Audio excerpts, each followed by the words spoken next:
સચિવ Shri M Thennarasan, commissioner of મ્યુનિસિપાલિટીઝના administration Shrimati Ramya Mohan, finance બોર્ડના સીઓ શ્રી વી.આઈ. પટેલ, આમંત્રિત સર્વે મહાનુભાવો, પ્રેસ મીડિયાના મિત્રો, સૌને મારા નમસ્કાર. પૈસા, બજેટ અને બજેટની વ્યવસ્થાપન એના ઉપર જ આપણે બધાને કામ કરવાનું હોય. અત્યાર સુધી નગરપાલિકા કે મહાનગરપાલિકા કેવી રીતે આગળ વધ્યા, કયા કયા કામ થયા, એ બધું જ લોકોએ જોયું છે. લોકોની ફેસિલિટી રોજબરોજ વધી છે. ઇઝ ઓફ લિવિંગ સારું ને સારું, બહેતર ને બહેતર બનાવતા ગયા છે. અને એના કારણે જ ક્યાંક ને ક્યાંક હવે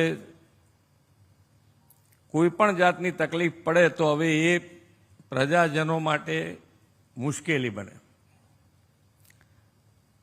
અને સહજ વાત છે કે ભાઈ આપણે બધાએ પોતાને પણ એવું જ હોય કે ભાઈ આપણે ફેસિલિટી ઘરમાં ભોગવતા થઈ ગયા હોય તો પછી એને ના મળે તો આપણને તકલીફ થતી હોય તો સામેવાળાને તકલીફ થાય એવું સમજીને આપણે કામ કરવાનું છે.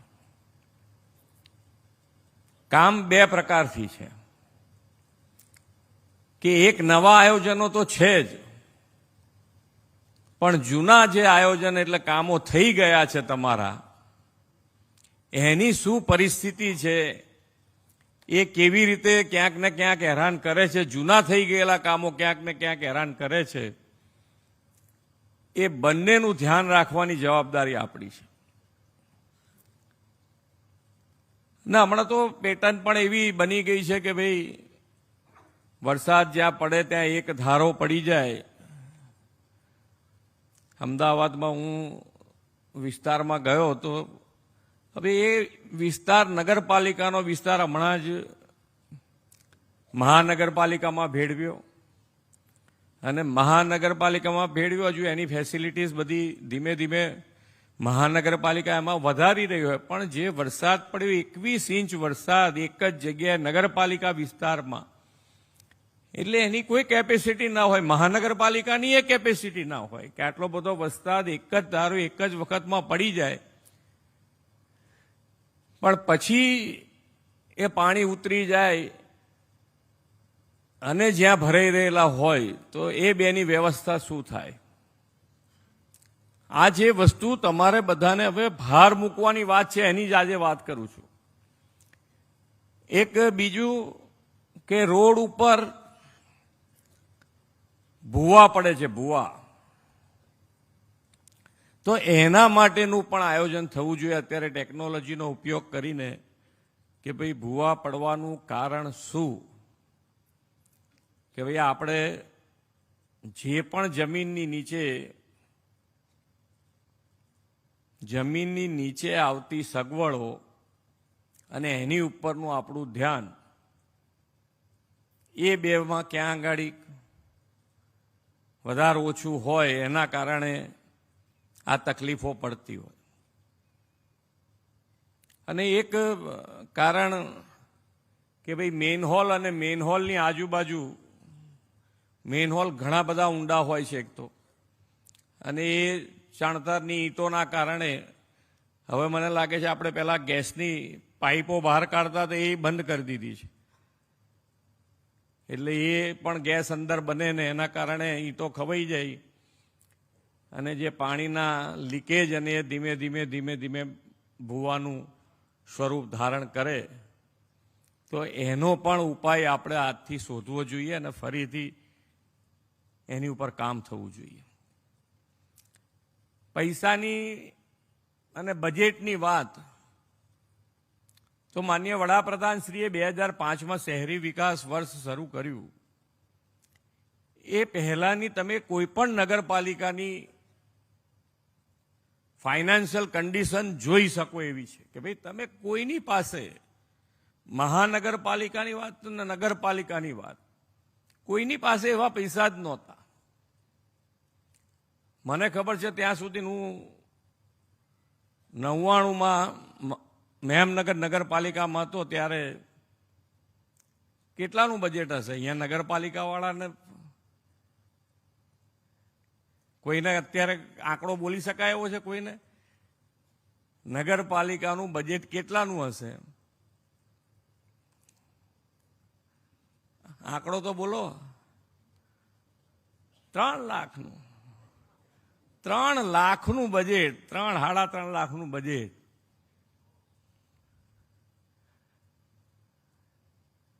હવે લાખ તો કોઈના મગજમાં આવતા જ નથી, સમજી લો તમારા બધાને. તો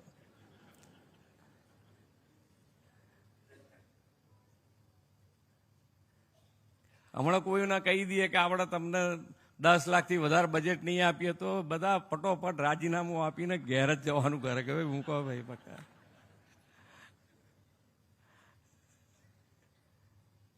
કેવી રીતે કામ થાય એમ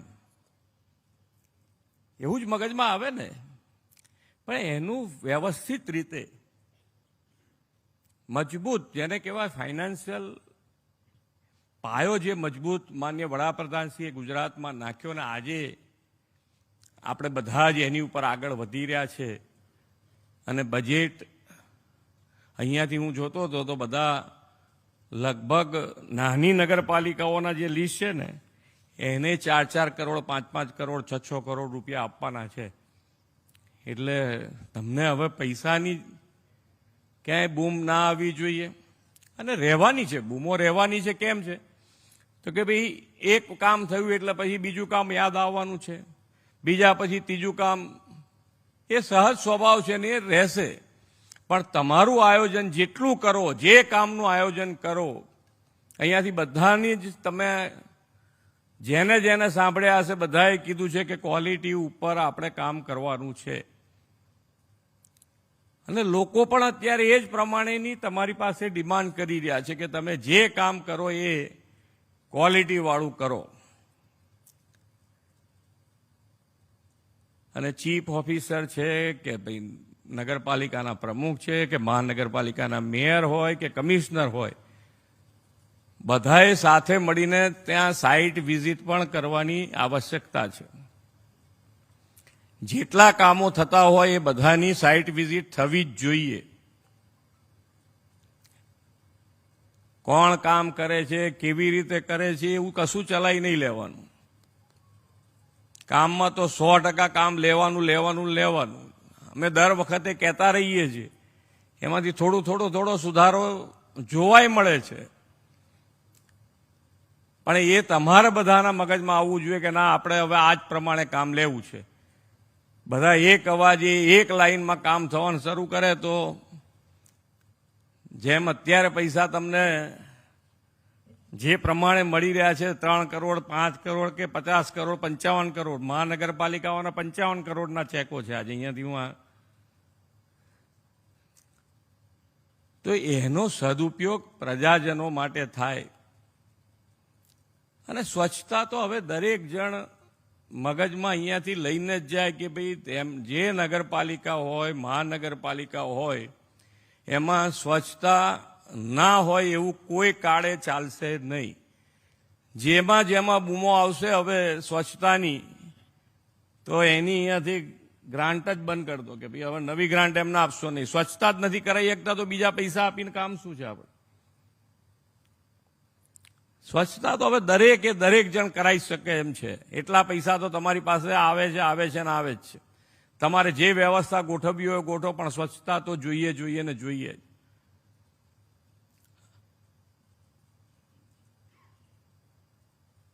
પહેલાનું બજેટની હું વાત કરતો તો મેં જોયું તો અમદાવાદ મહાનગરપાલિકાનું બજેટ જ્યારે સાહેબે શહેરી વિકાસ વર્ષ શરૂ કર્યું ત્યારે કેટલાનું બજેટ હતું? 862 કરોડ રૂપિયાનું બજેટ હતું. અને આજે 18,000 કરોડ રૂપિયાનું બજેટ છે. મેયર જો તમારા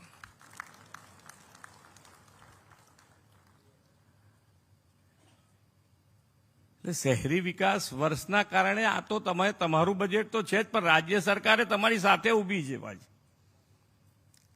રાજ્ય સરકાર પાસેથી પણ તમારા આયોજન લઈને તમે આવશો તો એ પૈસા અમે મંજૂર કરીએ જ છીએ. નગરપાલિકાને કોઈ ડ્રેનેજ સિસ્ટમ આખી ઊભી કરવી હોય, એસટીપી પ્લાન્ટ બનાવવા હોય તો એ બધાના પૈસા તો રાજ્ય સરકાર આપવા તૈયાર જ છે. તમારી તૈયારી હોવી જોઈએ. આરસીસીના રોડ બનાવવાના કીધા છે હવે બધા એને. નવા રોડ બધા આરસીસી ના કરો.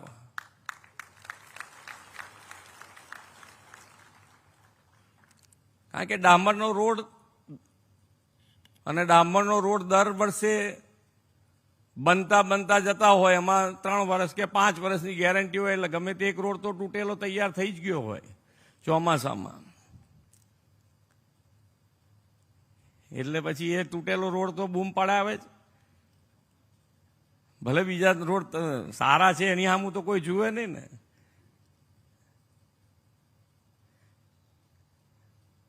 અમારા પ્રેસ મીડિયાના મિત્રો હશે છે.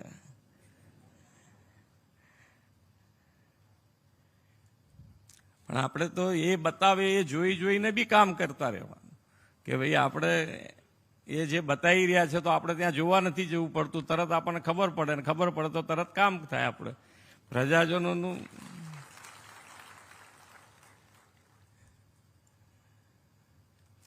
હવે આરસીસી જેટલા બનાવો એટલા કેટલા વર્ષની ગેરંટી વાળા હોય છે આરસીસીના રોડ?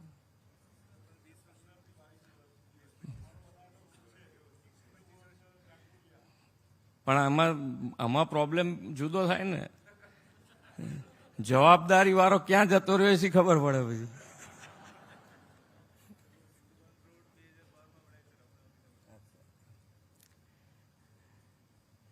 પણ આપણે આ તો હળવા ટોનમાં હું જે કહી રહ્યો છું એ તમારે સિરિયસ પકડીને ચાલવાની વાત છે કે ભાઈ તમે આને મજબૂતાઈથી પકડો કે ભાઈ હવે જે પણ કામ કરાવીએ આપણે, એક તો આયોજનબદ્ધ હોય કે આપણી બધાની ઇમેજ. પહેલાં એક અત્યારે આપણે જે સ્કૂલનો જે ડ્રોપઆઉટ છે એ આપણે 37% થી 1% સુધી લઈ આવ્યા, ને એમાં શિક્ષકોનો મોટો ફાળો આપ્યો છે. એવી જ રીતે આપણે પણ મહાનગરપાલિકાની એક ઇમેજ બની ગઈ છે. મહાનગરપાલિકા એટલે નગરપાલિકાની બધાયની વાત છે કે ભાઈ શહેરમાં ગમે તારે એક ડિપાર્ટમેન્ટ હજુ કંઈક હરખું કર્યું હોય ત્યાં બીજા ડિપાર્ટમેન્ટવાળા પાછળ એને તોડવા તૈયાર બતાડી દે કે આ તો મારે રહી ગયું હતું. એટલે એ ઇમેજમાંથી બી આપણે બહાર આવવું પડે. હવે એવું નહીં ચાલે. નહીં તો હવે તો તમારે કમિશનરથી માંડીને ચીફ ઓફિસરથી માંડીને બધાએ આનું ધ્યાન રાખવું પડે કે તમે જે નવું કામ શરૂ કરી રહ્યા છો એમાં કોઈ બીજા ડિપાર્ટમેન્ટનું કામ એની અંદર કરવાનું બાકી છે કે નહીં, કે જેના કારણે એ વસ્તુ ખોદવી પડે. રોડ નવો બનાવતા હોય તો ગટર લાઈન નાખી છે, પાણીની લાઈન નાખી છે, જે નાખવાનું હોય એ બાકી હોય તો. કારણ કે હવે તમે આરસીસી ઉપર જતા હશો તો આ બધાનું ધ્યાન તમારે ખાસ રાખવું પડશે.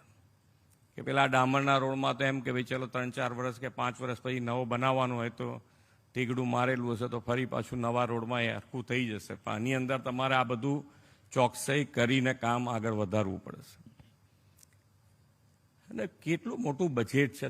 તમે બજેટની અમે અહીંયાથી કહીએ છીએ કે શહેરી વિકાસમાં પણ બજેટ એટલું છે કે હવે તમને પૈસાની દ્રષ્ટિએ તમારા આયોજનમાં તમારું જે બજેટ આપ્યા પછી તમારા આયોજનમાં નવું કંઈ પણ મોટું કામ આવે તો એ રાજ્ય સરકાર આપે, અને છતાંય રાજ્ય સરકારને પૈસાની તકલીફ ના પડે એવું સુદૃઢ આયોજન બજેટમાં આપણે કરતા હોઈએ છીએ. એટલે ફાઇનાન્શિયલી હવે તમારે કોઈ બૂમ નહીં. અને પ્રજાજનો માટે પણ આ જ વિષય છે કે ભાઈ આપણે જે વિકસિત ભારતની વાત કરતા હોઈએ તો નાની નાની કમ્પ્લેન આપણા માટે હેરાનગતિ મોટી ઊભી કરી દે. એટલે મહાનગરપાલિકાઓ હોય કે નગરપાલિકા હોય એનું દરેકનું આયોજન એવું જ હોવું જોઈએ કે સેવા જે છે એ સિટીઝન સેન્ટ્રિક, ટ્રાન્સપરન્ટ એકાઉન્ટેબલ અને ટેકનોલોજી ડ્રીવન હોવી જ જોઈએ, એ સમયની માંગ છે. આ ચારે ચાર વસ્તુ ઉપર જો તમે ધ્યાન રાખો તો જ હવે આપણે અત્યારે ટેકનોલોજીનો જેટલો મેક્સિમમ ઉપયોગ થાય એટલો કરી શકાય એવો જ છે, ને કરવોય જોઈએ, કેમ નહીં કરવાનો. અને તો જ માન્ય વડાપ્રધાનશ્રીનો જે સંકલ્પ છે કે વિકસિત ભારત, અને વિકસિત ભારત માટે વિકસિત ગુજરાત, અને વિકસિત ગુજરાત માટે નગરપાલિકા અને મહાનગરપાલિકાનો મોટો રોલ છે. ગ્રીન કવર વધારવા માટે દરેક ટીપીમાં 1% રાખ્યું છે ને, 1% ગ્રીન અર્બન માટે રાખેલું છે. દરેક એટલા પ્લોટ તમને મળવાનો છે અને ત્યાં તમારે ગ્રીન કવર વધારવાનું છે. જે બીજું વધારો એ તો જુદું, ગાર્ડન ને બધું કરો એ તો જુદું. આ કમ્પલસરી કરી દીધું છે.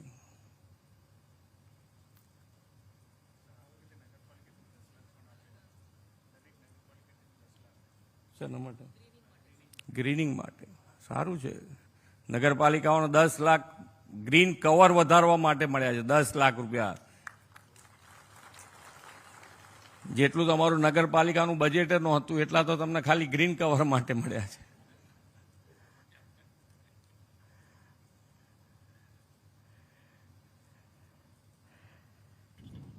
ચાલો તો બધાને ચેકો આજે બધાને ખૂબ ખૂબ શુભેચ્છાઓ. બધા નવા ચૂંટાઈને આવ્યા છો, તમારી 5 વર્ષની જવાબદારી છે. બધા હમણાં જ ચૂંટાઈને આવ્યા છો એટલે બધાને ખૂબ ખૂબ અભિનંદન. અને 5 વર્ષમાં એવું આયોજન કરીએ કે પ્રજાજનોને એમ લાગે કે ના, વિકસિત જે તમારી નગરપાલિકા છે તો વિકસિત થઈ ગયેલી અને દેખાવી જોઈએ નજર સામે. અને દેખાય એવું છે, મહાનગરપાલિકાઓમાં દેખાય એવું છે. ધન્યવાદ. ભારત માતા કી જય. વંદે માતરમ. જય જય ગરવી ગુજરાત.